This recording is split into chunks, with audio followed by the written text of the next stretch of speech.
Padmavati learning hub అనే ఈ ఛానల్‌కు మీ అందరికీ స్వాగతం. ఈ రోజు వీడియోలో నేను ఇంగ్లీష్‌లో బాగా మాట్లాడటానికి ఖాళీ సమయాన్ని ఎలా ఉపయోగించుకోవాలో నేను మీకు వివరిస్తాను.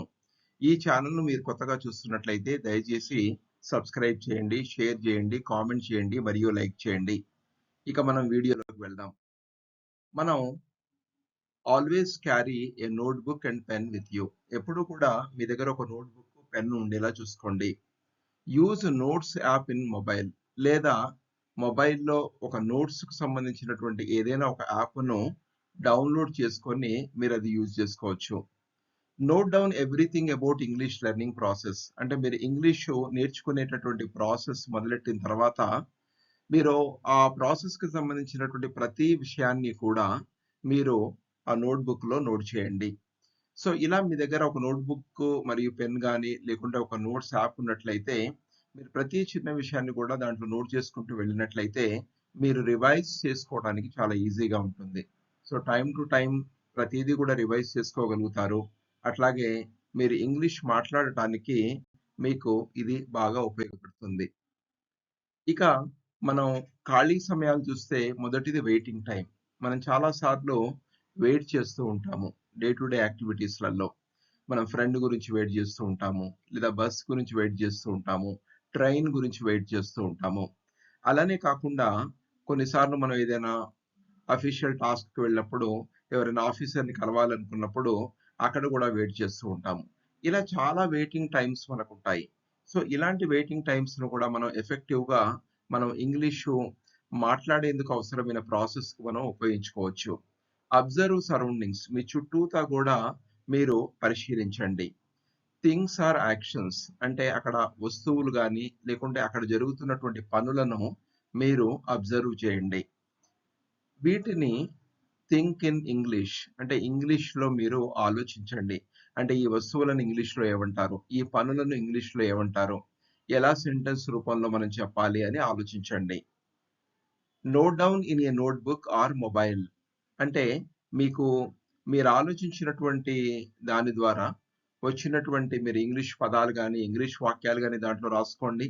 అలాగే ఏవైతే రావో అది కూడా మీరు ఆ నోట్‌బుక్‌లో గాని, మొబైల్ యాప్‌లో గాని మీరు నోట్ చేసుకోండి.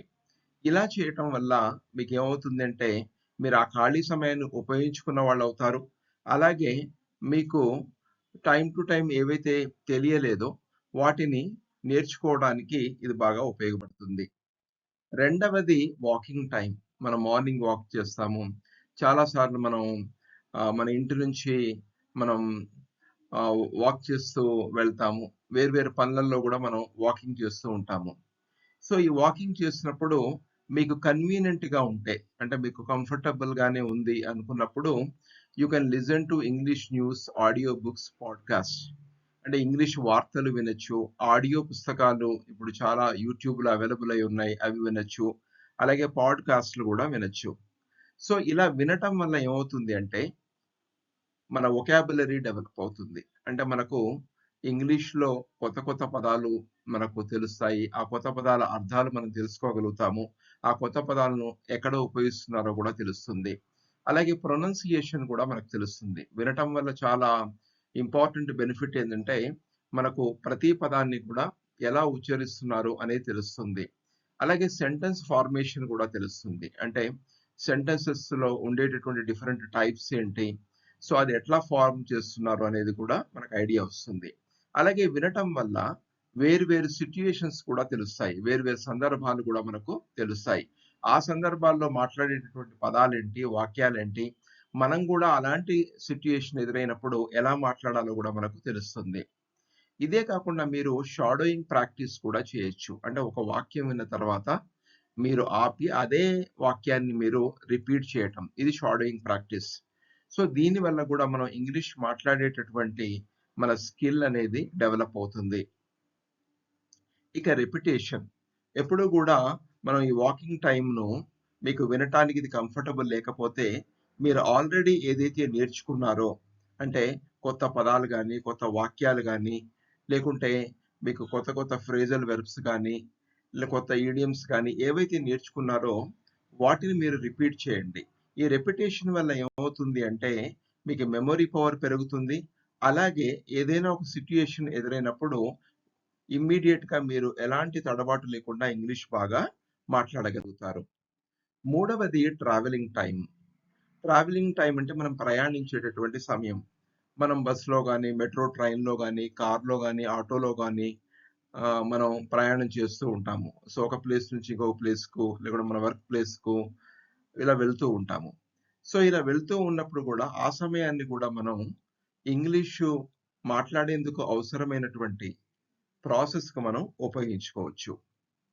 రీడ్ ఇంగ్లీష్ న్యూస్ అంటే మీరు మెట్రో ట్రైన్‌లో ట్రావెల్ చేస్తున్నారనుకోండి. మీకు సీట్ దొరికింది. అప్పుడు మీరు ఈ మొబైల్ సహాయంతోని మీరు ఇంగ్లీష్ న్యూస్ చదవచ్చు. ఐడెంటిఫై న్యూ వర్డ్స్ అంటే మీరు కొత్త పదాలను మీరు గుర్తించొచ్చు.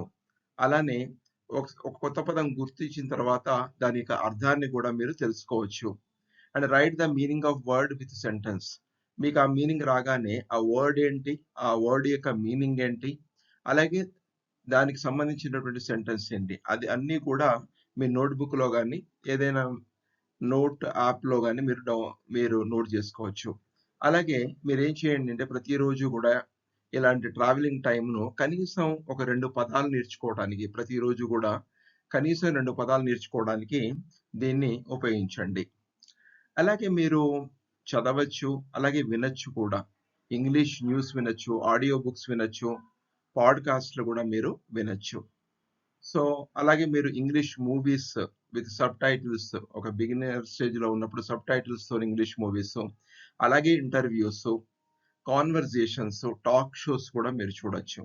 అంటే ఇంటర్‌వ్యూస్, కాన్వర్జేషన్స్, టాక్ షోస్ వల్ల మనకు అడ్వాంటేజ్ ఏందంటే, మనకు క్లియర్‌గా ఏదైతే మనం డిఫరెంట్ సిట్యుయేషన్స్‌లలో మనం మాట్లాడుతూ ఉంటామో, దానికి ప్రాక్టికల్‌గా ఇవన్నీ కూడా బాగా ఉపయోగపడతాయి. కానీ గుర్తుపెట్టుకోండి, మీరు ఈ వెయిటింగ్ టైమ్ గాని, వాకింగ్ టైమ్ గాని, ట్రావెలింగ్ టైమ్ గాని, ఇవన్నీ కూడా మీకు కన్వీనియంట్‌గా ఉంటేనే, అంటే మీరు కంఫర్టబుల్‌గా ఒక మీరు సీట్‌లో ఫర్ ఎగ్జాంపుల్ మీరు కార్‌లో ట్రావెల్ చేస్తున్నారనుకోండి. అక్కడ మీరు చదవలేరు. అక్కడ ఒక ఆడియో బుక్ వినొచ్చు. కానీ ఈ ఎక్సర్‌సైజ్ అంతా ఎప్పుడు చేయాలంటే, మీకు కన్వీనియంట్‌గా, కంఫర్టబుల్‌గా ఉండి మీరు ఫోకస్ చేయగలుగుతారు అనుకున్నప్పుడు మీరు చేయొచ్చు. ఇలా చేయటం వల్ల మీరు ఈ సమయాన్ని మీరు ఉపయోగించుకోగలుగుతారు. అలాగే ఇంగ్లీష్ నేర్చుకోవడానికి, ఇంగ్లీష్ మాట్లాడటానికి కూడా ఈ ప్రాసెస్ బాగా ఉపయోగపడుతుంది. అయితే మనం ముఖ్యంగా ఇంగ్లీష్ మాట్లాడటానికి మనం చేయవలసినటువంటి చాలా చాలా ముఖ్యమైనది ఏంటంటే ప్రాక్టీస్. సో, ఈ ప్రాక్టీస్ చేయటానికి ఈ టైంని మీరు ఉపయోగించుకోవచ్చు. అంటే ఈవెన్ మీరు ఎప్పుడైనా ఖాళీ సమయం దొరికినప్పుడు మీరు నేర్చుకున్న విషయాన్ని మీరు రిపీట్ చేయొచ్చు. అలాగే మీరు ఏదైతే కొత్తగా నేర్చుకుందాం అనుకుంటున్నారో, ఆ అలా నేర్చుకునేటందుకు మీరు మొబైల్‌ని ఉపయోగించుకోవచ్చు. అంటే మొబైల్‌ను మనం ఇంగ్లీష్ నేర్చుకోవడానికి ఒక మంచి టూల్‌గా మనం ఉపయోగించుకోవచ్చు. సో, ఇలా చేస్తూ పోతే మీరు కొద్ది రోజుల్లోనే మీరు ఇంగ్లీష్ బాగా మాట్లాడగలుగుతారు. అంటే ఫ్లూయెంట్‌గా మాట్లాడగలుగుతారు. కాన్ఫిడెంట్‌గా గూడా మాట్లాడగలుగుతారు. ఈ రోజున మనకు ఎన్నో ఆన్‌లైన్ రిసోర్సెస్ అవైలబుల్ అయి ఉన్నాయి గాబట్టి, వాటిని మీరు ఎఫెక్టివ్‌గా ఉపయోగించుకోగలుగుతారు. So, I wish you all the best. Thank you.